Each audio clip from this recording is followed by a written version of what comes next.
Hi, welcome back to the channel. In today's episode, I want to talk to you about the rapidly escalating war in Iran because the ceasefire has now collapsed. Military attacks are intensifying once again, the Strait of Hormuz has effectively closed, and the threat to the global economy is becoming more serious by the day.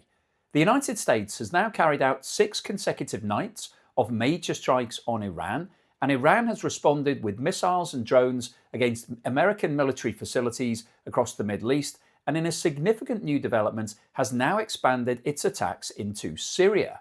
At the same time, the number of ships passing through the Strait of Hormuz has collapsed. No large crude oil tankers or LNG carriers have passed through the strait for 2 consecutive days, and Iran continues to threaten to prevent oil and gas exports from leaving the Gulf for as long as the American attacks continue. So the war is now in full effect. But the really important question isn't simply who's winning militarily, it's how long the global economy can continue absorbing this disruption before something breaks. Because so far, the markets have remained remarkably calm. Oil prices have risen, but nowhere near as much as many analysts expected. Stock markets have weakened, but they certainly aren't pricing in the worst case scenario. And that's because, as I'll explain in this video, the global economy has so far been protected by a number of extraordinary temporary measures.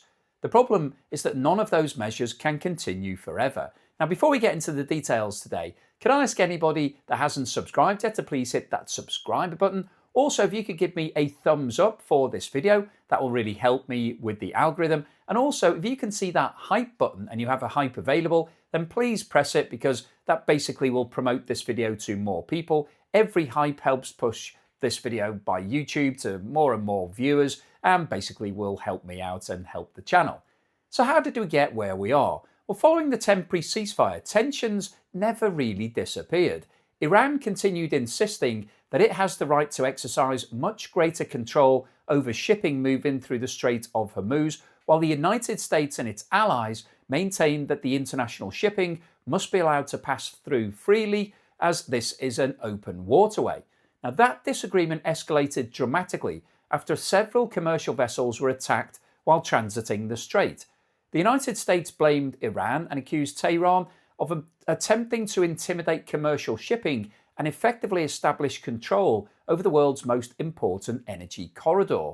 Washington responded by launching a series of major strikes against Iranian coastal radar systems, anti-ship missile batteries, drone facilities, and Revolutionary Guard naval assets. Those weren't random military targets, they were specifically chosen because they form the backbone of Iran's ability to monitor, threaten, and attack commercial vessels passing through Hormuz. Iran responded with missile and drone attacks against American military facilities across the Middle East. The United States then struck back again, and since then both sides have continued escalating the conflict. So although the military headlines naturally focus on missiles, drones, and airstrikes, the real issue underlying this conflict remains the control of the Strait of Hormuz. And that's why the global economy is watching so closely. Around 1/5 or 20% of the world's traded oil passes through that stretch of water on a single day.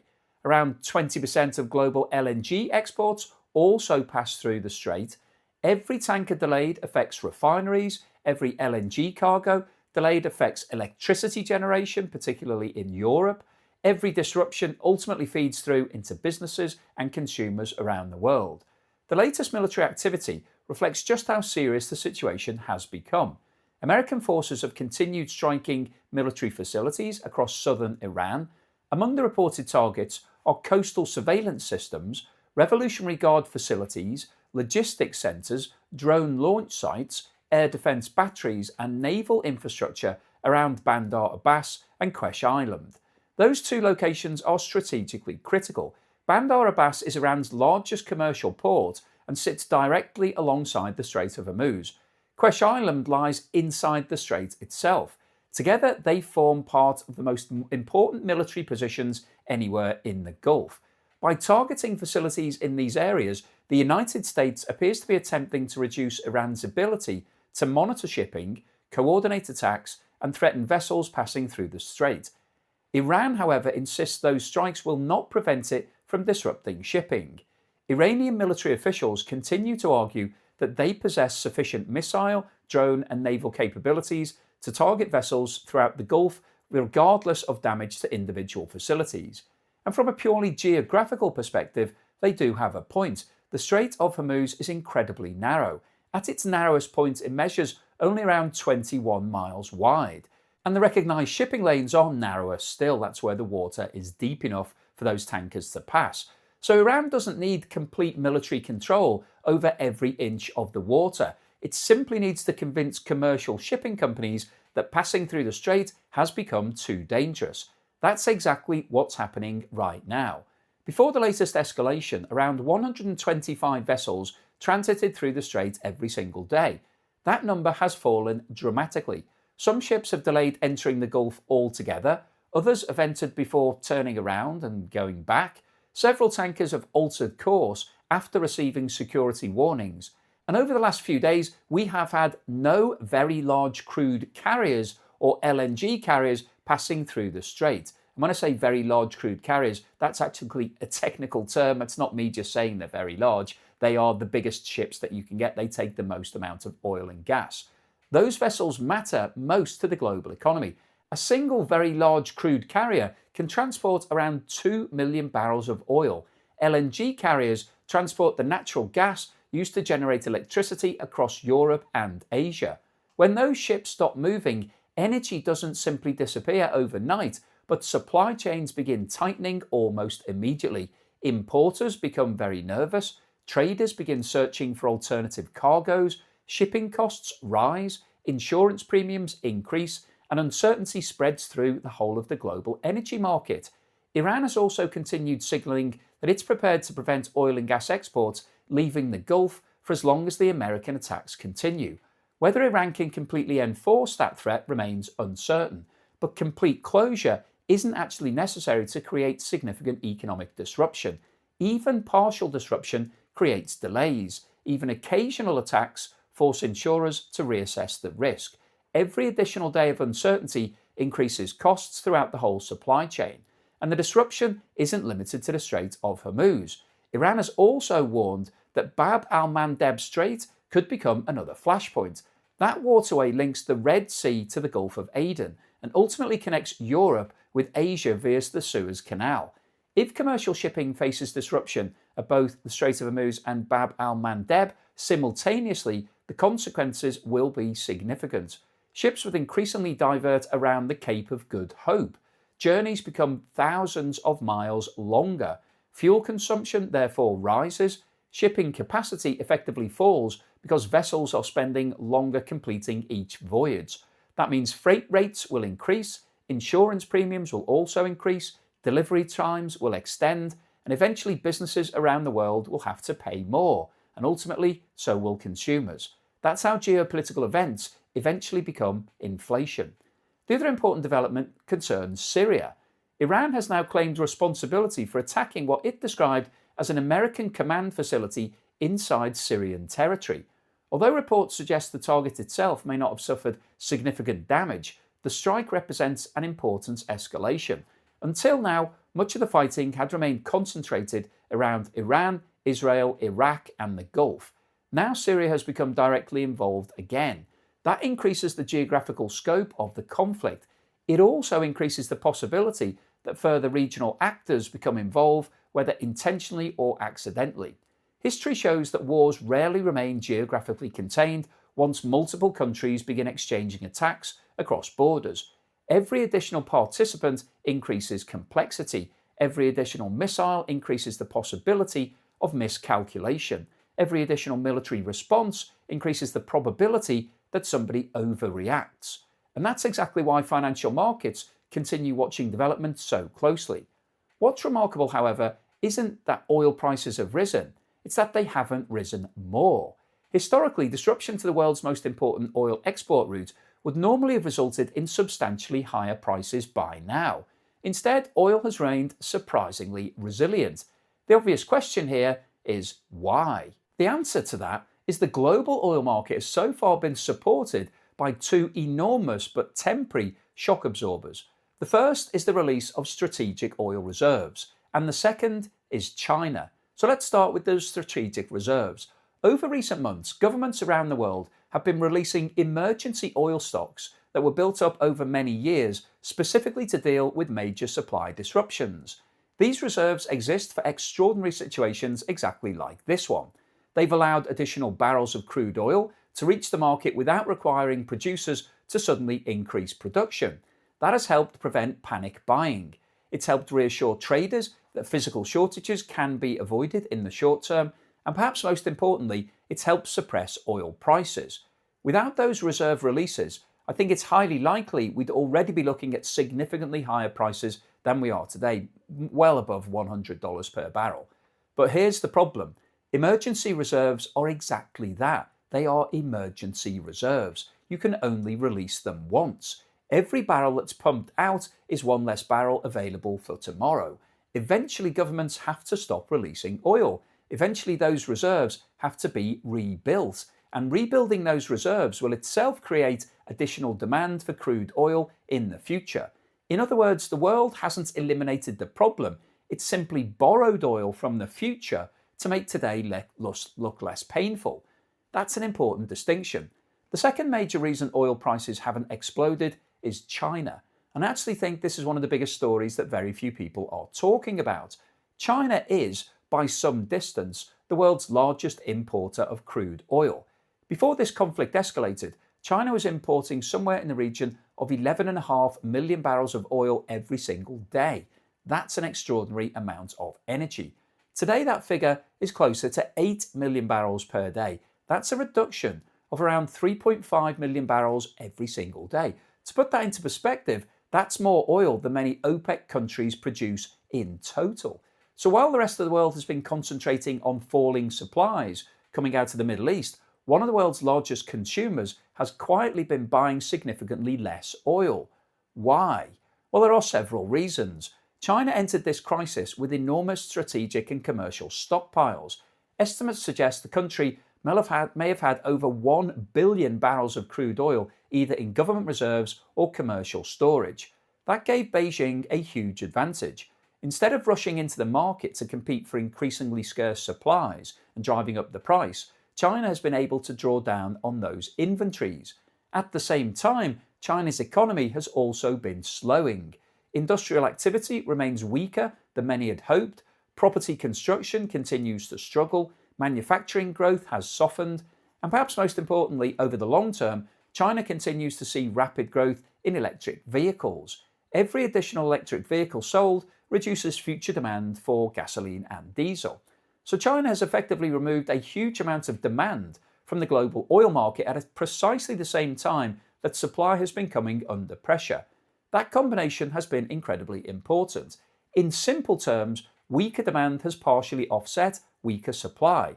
That's one of the main reasons oil hasn't reached the sort of prices many analysts predicted when the fighting first intensified.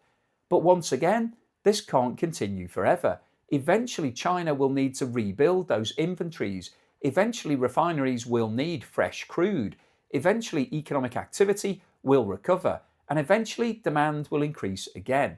When that happens, China could suddenly return to international markets as one of the world's largest buyers at exactly the same time as supplies remain constrained. That would fundamentally change the balance between supply and demand. And that's why I think current oil prices may actually be giving investors a false sense of security. The market isn't necessarily telling us everything is fine. It's telling us that two extraordinary temporary measures are currently masking the underlying problem. Those two temporary measures are strategic reserve releases and unusually weak demand from China. If either one of those disappears while the Strait of Hormuz remains heavily disrupted, oil prices could move substantially higher. If both disappear at the same time, the consequences could be much more severe. And remember, oil isn't just about filling up your car. Higher oil prices feed into almost every part of the economy. Gasoline becomes more expensive, as does diesel and jet fuel. That means shipping costs increase, road haulage costs go up, plastics become more expensive, as do chemicals and fertilizer and packaging. Food production also becomes a lot more expensive. Almost everything we buy either contains oil or a byproduct of it, or has been transported using oil. Eventually, those higher costs find their way into supermarket shelves airline tickets, manufacturing costs, and overall household bills. That's why central banks are watching this conflict so closely. Over the last couple of years, many central banks have been trying to bring inflation back under control. Interest rates remain relatively high in many countries because inflation has proven to be stubborn. Another major energy shock could completely change that picture. Instead of continuing to reduce interest rates, central banks could find themselves forced to pause or even increase rates again. That's obviously bad news for homeowners and businesses and governments trying to refinance enormous levels of debt.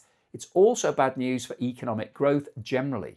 This is one of the situations where almost everybody loses. Consumers lose because prices rise, businesses lose because their costs go up, governments lose because their borrowing becomes more expensive, investors lose because uncertainty increases. The only obvious winners are those fortunate enough to be producing energy outside the conflict zone. Even then, higher oil prices don't necessarily compensate for the enormous uncertainty created by an expanding regional war.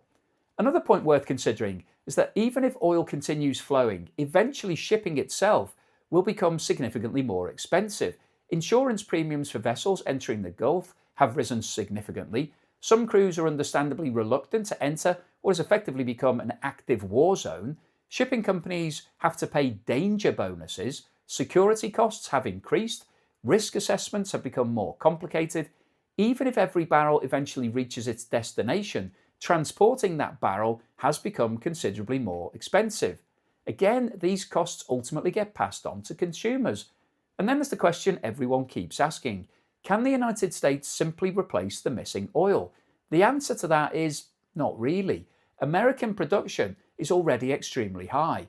US shale producers may be able to increase their production over time, and other producers may be able to increase exports, but replacing the enormous volume of oil that normally passes through the Strait of Hormuz simply isn't possible overnight.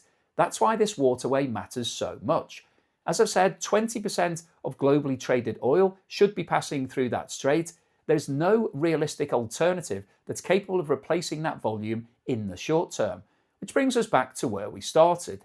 Markets remain surprisingly calm. Oil prices have increased, but they remain far below levels that many analysts would normally associate with this degree of political risk. Perhaps investors are convinced another ceasefire will soon be negotiated. Perhaps they believe that shipping will recover quickly, and that they're confident that governments will continue releasing more strategic reserves if necessary.